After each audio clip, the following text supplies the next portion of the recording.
welcome. Wow. Happy Friday. You're costumeless. Yes. Well, I'm on my third or fourth life as a cat after the Unabomber got me last week. Yeah.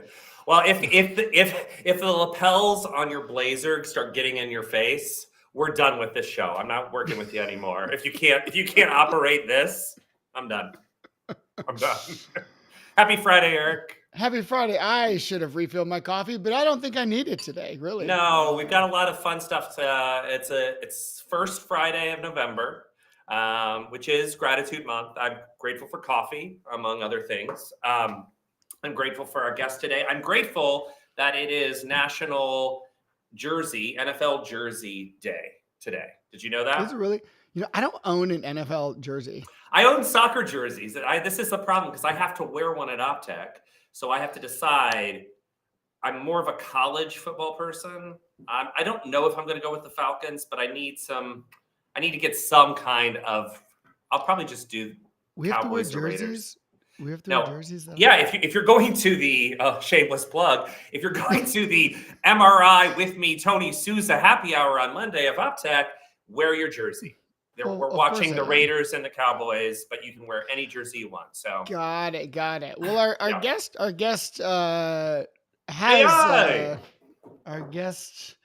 is a Lions fan. Yes, and an AI fan too, right? And an AI fan. Oh, absolutely. We actually ended picture. Up. Yeah, we dressed her up. Well, let's bring her. She's a founder of a company. She's been in the industry on both sides of the fence. Vendors, everyone calls the vendor side the dark side, but she's been an operator and on the vendor side. But okay, great. There was a comment from somebody, and let's bring Andrea on. Oh, hello. Hey. Happy Friday. Good to see you. Yeah. Was that me? That avatar? As close as I could get to. It was Andrea asked. It was made with AI in celebration of AI and you and the Detroit Lions. So well, I put it together as I heard the story. I was like, oh, wait a minute. Okay. Well, thank you for that. You can tell us how you really feel off the show. We put our best editors, graphic designers on it. Yes. We should do a poll on what? I think your favorite football team. Yeah. Okay. All right. Or a jersey. Or your favorite AI. Or your favorite AI. This is true. Yeah. So let's talk a little bit about AI. That's what you're kind of all about now, right? Right. Give us a little intro. Yeah. So Andrea Taylor, multifamily. Long time. I stopped counting after 15 years. So, it's been more than that. And Justin, we go way back. Mm-hmm. So that's so fun. But the technology is here. And so last year I started Libsy, which is an AI platform that helps improve occupancy for multifamily owner operators. We maximize reach. And we're also able to incentivize renters to move in once we know what their preferences are. And we do that by way of using AI. And we're now moving into what's called Agentic AI. Yeah. Well, before we get too far into like some of those details, I think you started around the time of OPTECH, right? Like you have a particularly very interesting story on sort of how you kind of got off the ground at OPTECH. Is that right? Yeah, this is sort of a sentimental time of year. So I started Libsy in September of last year, meaning filed the paperwork and, had a dream in probably that order. And then went to OPTECH 2024 and I was walking the trade show as we all do, enjoying a refreshment and checking out the cool booth, that everybody that they bring. And as I was walking, I ran into one of the directors of NMHC and they said, hey, listen, we know you're starting a company. Someone just dropped out of the opening pitches. Would you like their spot? And they said, absolutely, count me in. Fully freaked out, ran to my hotel room, made a deck, or enhanced a deck rather to, go ahead and pitch, got up on stage the next day, was able to present. And it was the beginning of everything. After that, I had a few meetings. Some angel investors came in. I mean, from that event, which really was the catalyst to being venture backed. And 1 year later, we have a booth. So come check us out, K6, on the trade floor. So that's awesome. I mean, what's that quote, Eric? There's a quote, right, where it's like, it's like success and opportunity, or luck and opportunity. It's like when you're prepared for the moment, you have to be prepared for the moment, and you were. I mean, you had to do some, a little bit of scrambling, but you were prepared, you were ready to take the stage the next day. I think that's an awesome story. That's it a was great feeling. And I'm really grateful to them for the opportunity. I know this is Gratitude Month, right? So that is one of the many things I'm thankful for that opportunity, for that visibility and share what we're working on. And it is the product that we launched and that we have now. Awesome. That's great. Well, I'm curious because we spoke a little bit at Blueprint, and our 30-minute conversation turned into a little bit longer conversation. And we talked about a bunch of things. And I really was interested when we discussed your road from, obviously getting some angel funding in the door to learning about building a business as, a founder who is female, and the challenges behind all of that. And I want to know from your experience, I mean, what were some of the ups and downs or challenges of doing that? Yeah, there were some ups and downs. Thank you for asking that. It was really important for me to be a venture-backed company and share the risk. Any startup has risk, and so and with our trajectory in mind, that's the type of funding that I wanted to do. There's all kinds of options if you want to do, get a loan or however you self-fund, like whatever you want to do. But being venture-backed is really important to me, and so figuring out how to do that really challenging. And one of my mentors asked me, like, what's the biggest thing you've learned, or, since you've started this? And I said, well, when you work in corporate America, you learn a lot. Like, you need an HR department.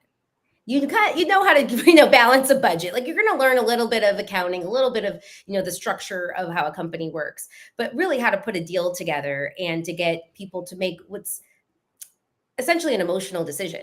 We raised in a way that was unusual, pre-product and pre-revenue. And I did that because I knew we had to integrate. As we all know, you've got to integrate into the tech stack and make it work and make it seamless. So I wanted it to be a product that I could buy when I was on the owner side without saying, come back in 6 months.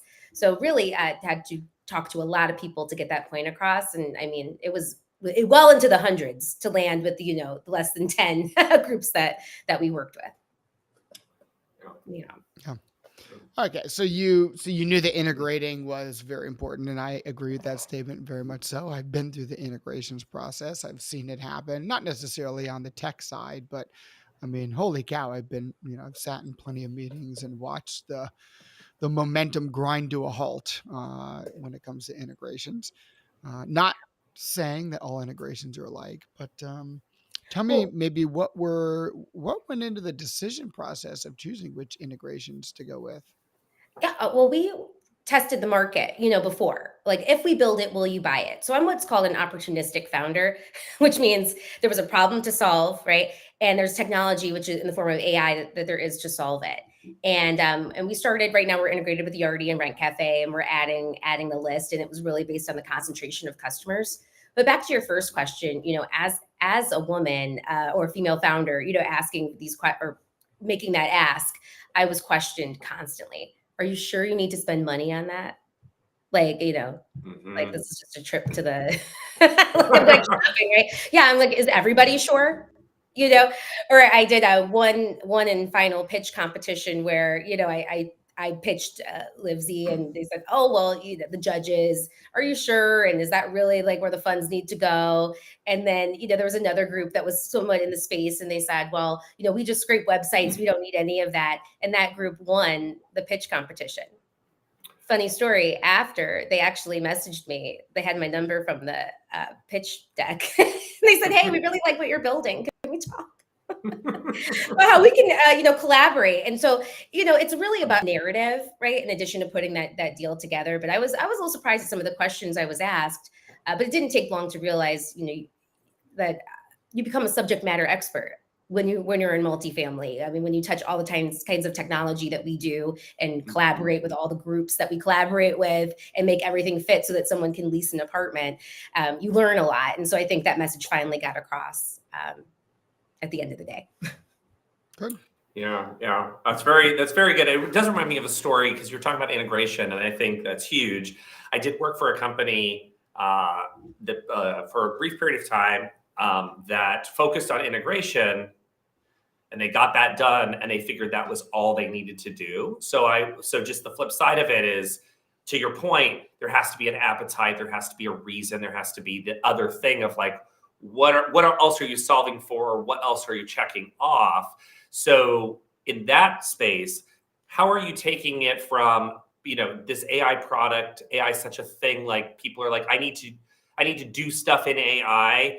How is this helping them besides just checking a box? How does it go a little further than that?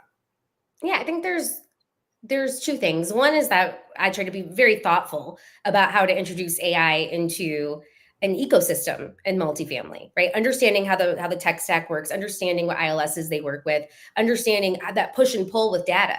What's the point if we close all these leases and have these great conversations and we can't update a guest card? And you never know, right? One thing you hear a lot is, well, another portal? One more thing we have to log into. So we make it, there's set it and forget it options within Libsy where, we can use AI, use our technology to be fairly autonomous while still offering reporting, but it requires as much management or as little as you need. But the next thing we're really getting into is that agentic piece, meaning Libsy has a purpose, right? We're here to improve occupancy. Generally across the board, occupancy is precarious. There was a time I was in the room, we were all at 95, 96% going, this is good, right? Well, we're hovering a little bit below that. So we're really here to strategically, right? When you talk about like, how do we take it a step further? How do we strategically increase occupancy? And that's Libsy's goal. So as we're having AI, the lead nurturing component, right? That's half of what we do. We're learning what residents are saying, and they tell us so much stuff. Like, oh, I love the building. Beautiful landscape, like, okay, thank you. But you don't have the employer discount with company A, right? And this happens again and again. And what Libsy, by way of being agentic, we're not necessarily negotiating with the renter, right? And saying like, hey, what's it going to take, But we are understanding that we're seeing this feedback. And we're actually going back and negotiating with the owner operator and saying, listen, if you were able to get that employer discount, you'll be more competitive. And here's the data to back it up. First party data is beyond phenomenal in terms of really moving the needle strategically. Tell me, how did you find out about that use case? How do you get these things kind of raising up the flagpole, so to speak? Yeah, we are tracking first party data very closely, right? I mean, we've got a group of great customers that partnered with us early on, and that was another thing. How do you de-risk Libsy and make it safe? Are you SOC 2 compliant? Yeah. Did you do a pen test? Yes. Did you integrate? Like, we're able to check enough boxes to get in the door. And because of that, we're able to work really closely with our partners. And now we're able to look at the data. I mean, our conversations aren't just tour. Do you want to apply? Well, why aren't you moving in? Right? Oh, well, you need faster internet. That's another one that we hear a lot. And we're able to take these first party data insights and turn it into a much bigger business decision, right? Because we also understand getting faster internet is not just a phone call. You know what I mean? That's a lot of phone calls. That's some wires. There's some infrastructure to that. And recently with the unbundling of internet now, I mean, in reality, there could only be one internet provider. So that's a big deal. Compliance. Yes, there's all of that in the world of broadband where I spent some time. And so, but understanding, okay, if we have 50 residents that want 2 gigs of internet, now we're having a much bigger conversation about, okay, is this a bulk deal? Are we doing managed Wi-Fi? I mean, it turns so much bigger than, okay, we got you 5 leases this month. Sure, we did, but you're also learning so much about why renters are and aren't moving in, which can inform not just concessions, which we're all doing, and we help with that too, but the even bigger or similar business decisions to improve occupancy and retention at the property. Yeah, very cool. And I know it's as being in the AI space and people talking about AI, and you and I entered the industry around a similar time when apps were becoming the thing. We actually were competing resident experience apps, and again, because we chatted about this a little offline, but how does that feel similar to you? Which is like people saying, yeah, I know I need to have an app, but I don't know for what. Like, I just know I need to have it. Like, how do you see that mirrored today, and like people, deciding to roll out AI or how they're rolling it out? Yeah, I think it's so similar to that time undisclosed amount years ago that we all know where we met. Yeah, but I think it's similar to that, similar to the .com era. And I think about it in terms of, how to be, obviously you want to provide a great customer experience and you want to be around for a long time. And within that, it's like, how do we protect our business? And so Libsy is part AI, right? Like we're having great conversations, we're making recommendations, we're learning the data.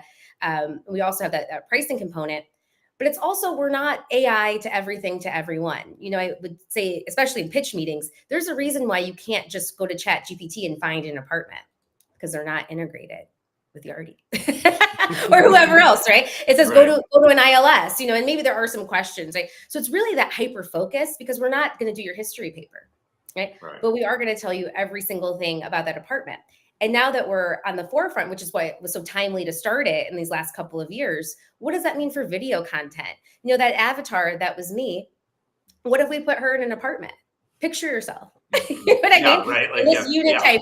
And those are the type of ways that we're, because we've had this through line and foundation. Oh, there's the Lions. Eric's proud of that. It's nicely done, Eric. It is good. It is good. That's fair. I lost my train of thought, guys. But basically, we're AI for multifamily, right? Backed by the process of business decisions that improve NOI at the property. So by keeping like kind of our eyes on the prize, I think that's one way we're keeping abreast of the situation as trends come and go. Yeah, I like that. Yeah. I don't know if Eric froze there. It looks like he froze. I can hear I you was all. just smiling. Do you have a question? I'm just so happy. Do you have a question? Sure, you can hear me. I have a question. Okay, go for it. I want to know, would you give other founders who are coming in right now, or they have an idea, they want to launch it, or they're currently in the process of launch? Yeah, I would say you can do it.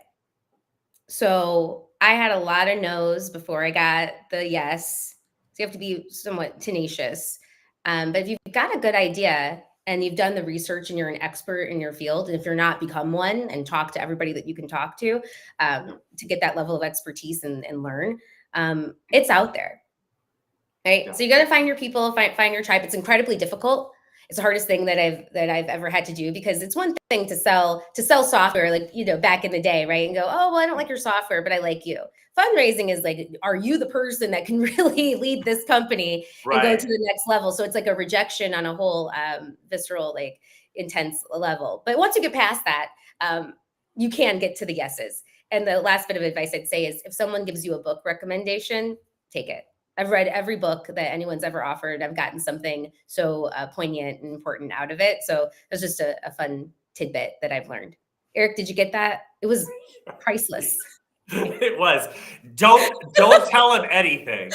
He has to go back and rewatch it on his own time. It was such a great question. It was a good question.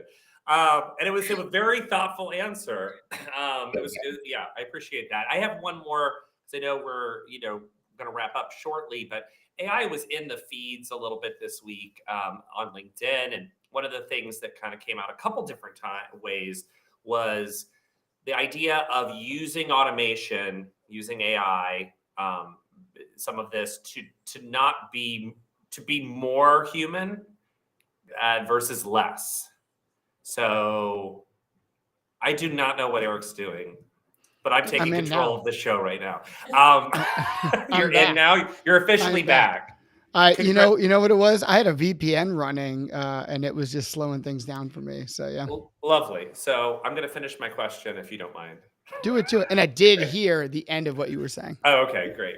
So people were talking and discussing ways to use these kinds of technology to be more human, or to feel more human, maybe, for the experience of whoever, than feel less. Like, what's your thoughts on that? Or like, what does that spectrum look like for you, for your customers, for your kind of vision forward? Yeah. Oh, great question. So glad you're here, Justin. You asked great questions too, Eric. No, it's really great. I think I was really surprised, actually. about these human-like interactions that Livsy is having out in the field with people. I mean, we're talking to thousands of people, and they say things just like, "Have a great day. Thank you for helping me schedule my tour. You like Livsy will have a great day," and they go, "You too." It's just, but these, and it's building on that. So I think it's just something that's sort of like kind of a natural component of interaction that we're monitoring closely. But I think in terms of multifamily, it's still a people business. Like, we're a tool for the people to use to, enhance their day to day, right? Like, if someone's in the door, you don't go, "Here, chat with Libsy," right? Right. Maybe if they're reaching out, and they're 6 months in advance, or something like that, where maybe there's something that's more pressure, like happening at the property. Livsy will take that and nurture that lead and make it. And so we're here to just supplement, right? And not replace people. That's really, really important to us. So it's fun to see the human-like interactions, but we're very much here with the vision to support owner operators. Yeah, that's cool. And speaking of those human interactions, like, did you guys see the Pete Davidson Amazon Alexa commercial recently? No. Go check it out, everybody. It came like the last week or so, but basically it's how Alexa's elevated the game in terms of conversation, which is kind of what we're talking about. So it's more like, "Thank you, I like you too. Like this, glad to help." Like even more than what we kind of used to using Alexa for, which was kind of a funny. Just kind of reminded what you were saying. Kind of reminded me of that commercial, but. Yeah. Well, just a really quick story. We did have some Gen Z interns over the summer through one of our accelerators, and they did speak in Gen Z slang with Livsy, and she was able to adapt to that. So, like for example, if you need to work on your fitness, she'll present options that have a gym. Or if you need an apartment, no cap. Goes, "Okay, I got you. Okay, here's some." So it's fun to see how it can tune, and part of that's just like in the nature of being in the AI space and matching people where they are and what we're learning. But it's fun. Yeah, and my dad joke for the day is you have to be careful when you say no cap in the multifamily industry because cap rate. Yeah. That's a good one. I guess. I don't know. I liked it. Yours isn't approved, but thank you. I think that one landed. Anything else that we should wrap up before we say adios? I was gonna bring Morning, on this Pete. video. Coffee's on and your Uber's on its way. I've been thinking, maybe I should just go by Peter now? Peter Davidson. Not bad. Sounds like I'm gonna try and sell you an extended warranty. How about Petey? I know a dog named Petey. Little P or Big D? Oh, what about Double P? You want to go by PP? You know what? I think I'm just gonna stick with Pete. Pete. I like it. I like you too. Yeah. It's well done. It was well done. Done. Well, I appreciate you spending a little time with us this Friday. Reminder, you'll be at OPTECH in a couple weeks. Your company will be there, K6. Yes, come to the booth. K6, come visit. You absolutely are obligated. Okay. Awesome. And Eric and I will be around covering, so we'll be there too. We'll make sure to swing by, but we'll see you in Vegas. Thank you so much for the time today. I really enjoyed talking with you all. I really like the show, and I will see you guys in a couple weeks, and everyone else too. Bye. Thanks, Andrea. Bye. Bye-bye. All right. Well, speaking of AI. Yes, sir. A nice a Google form there. A Google form, right? I mean, like, at what point does AI do overkill, or at what point do we get AI to to truly be human-like, right? So, Connie Lee posted about this recently this week, saying, would you go on a first date with somebody if you get their first date preferences? If you're sent a Google form first? My guess is no, right? I don't know. Maybe that's a great generations. question. I don't know. Yeah, I mean, there's a lot of dating websites that already sort of do this in a way, but not asking you to fill out a form. But you're supposed to do that using conversation back and forth with the person. But I mean, getting right to the point, maybe if you just filled out a form for that person, it would Mhm. help knock out some of those initial questions before you even get to the awkward dinner. I Right. know someone who went on a date only to walk out of that date knowing who the person voted for president. And, had they known that ahead of time, they very well may not have gone on that date. Yeah, yeah. So there's pros and cons of having these profiles, but I think you're right. You don't want it to be too cold, which I think our good friend Ronald Harrington was talking about. Those warm feelings you get from automation.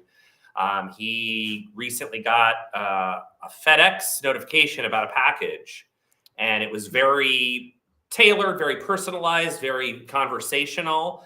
And he likened, saying, how do we make this automation? How do we make this technology more human, feel more human, not less? If you're going to use these tools, you still need to create that experience.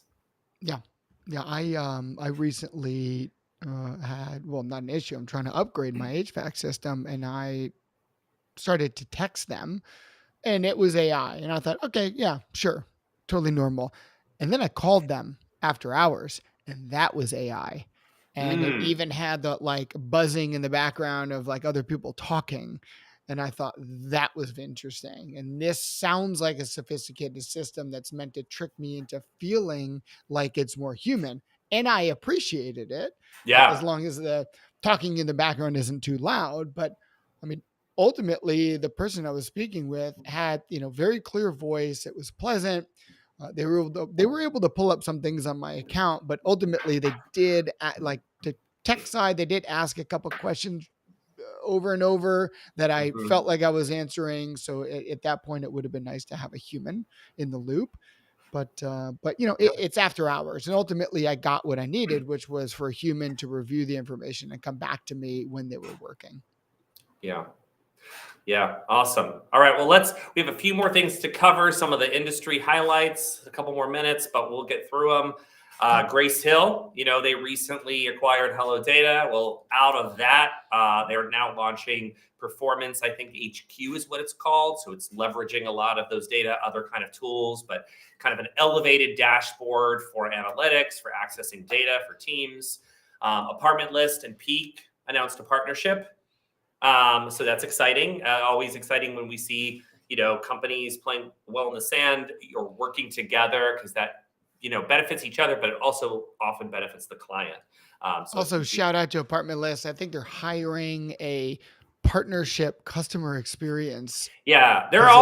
they're always hiring. They've been That is hiring. They've been very in growth interesting. mode. Yeah, I I mean, can see I that. can appreciate a company that it's, growing and spending effort on making sure that their partners are receiving an awesome experience. So Yeah, kudos to yeah, them. that's a very exciting thing. And news that's not as exciting, FAA, and I'm not the apartment association, but the Federal Aviation Association recently announced what percentage? 10%? 10% of flights are getting cut. Flights from, to and from Atlanta, Everywhere. Las Yeah. Vegas, for example, for anyone who's going to So OPTECH, we you know, we might get stuck there, Eric. I we don't know, may. or I'm might not glad I'm make it. I leaving don't know. early. Yeah, Me yeah. We too. may get stuck there. May not get there. One of the two. But We'll see what happens. But I know I have plan a in big flight advance. coming up during Thanksgiving, so I'm fingers crossed by Thanksgiving travel. This is resolved. Holy Yeah, cow! we just made the executive decision. We are driving. We are driving up to Yeah. Connecticut because I was like, I just don't know. I don't trust it. We don't only have so much time away, so we're going to drive. The fall foliage, you will appreciate it. And then yes, Florida Apartment Association is. Yes. Well, they had their event this week, but Yeah. a big shout out to Russell Webb. He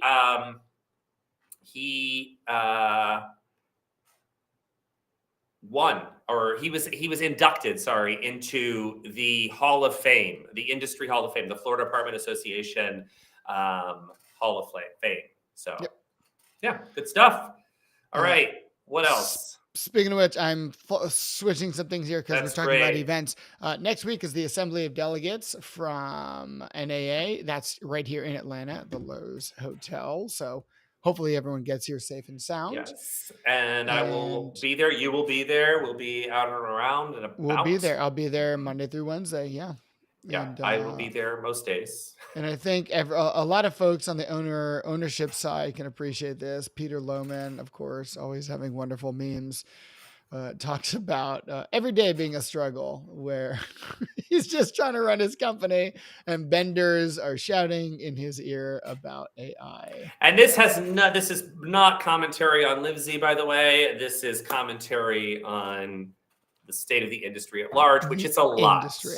It's a lot. It is a lot. We have to keep sorting it out, and no better place to do it than OPTECH and having conversations with different vendors and other partners. Very true. Yeah. So, I'll go back to do we? This is Jen was talking about. Yeah, this here. You're clicking it. I'm clicking it. Who's clicking it? You click it. I'll click it. You've been doing so well with the tech stuff. I should sit. Except for my entire thing crapping out. Yeah, because exactly. Of my VPN. Yes, come by on Monday, 4 p.m. for cocktail hours at STK. That's short for the word steak, which was apparently not short enough already. That's true. It's right there. It's right near Loews. So yes, nice to see folks Easy there. walk. Even better place for dessert right next door. You'll have to DM me about that one though. I won't tell you my secrets until you're there. Let's check out the moment of wonder. Yes, take a beat. It's stressful times, but try to find the gratitude this month. Maybe enjoy some fall foliage and take a hike